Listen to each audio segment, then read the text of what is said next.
मेरो छोरालाई चाहिँ खुसी हुन केही गर्नु पर्दैन। उसलाई चस्मा लगाइदिएपछि मेरो छोरा यसै पनि खुसी। Hello everyone, welcome to my another mini blog. आज हो मेरो हस्बेन्डको लास्ट छुट्टी। भोलिदेखि चाहिँ ड्युटी छ उहाँको। अनि आज हामी जाँदैछौँ बाहिर।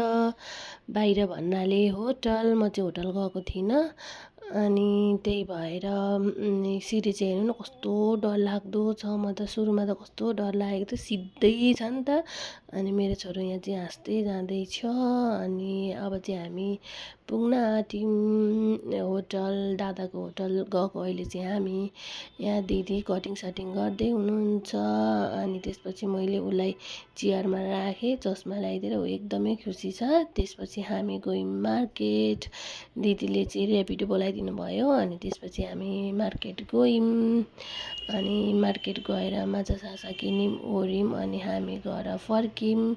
अनि त्यसपछि फेरि ऊ चाहिँ डुल्नै माथि जाउँ डुल्नै माथि जाउँ भन्छ। मलाई चाहिँ अहिले त ऊ त पुरा टाटा गरेर हिँड्ने पो भइसकेको छ। आएको भोलिपल्ट चाहिँ मानेको थिएन।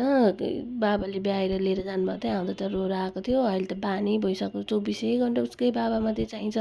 ड्युटी जाने बेलामा पनि उयो गर्छ। अनि अहिले चाहिँ पानीपुरी ल्याइदिनु भएछ। अनि यहाँ म र मेरो हस्बेन्ड अनि छोरो भएर खाँदैछौँ। छोरो चाहिँ त्यो पुरी खेलाउँदैछ। यो हो पानीपुरी। यताको चाहिँ यस्तै हुन्छ, सुजीको हो कि न के के भन्छ।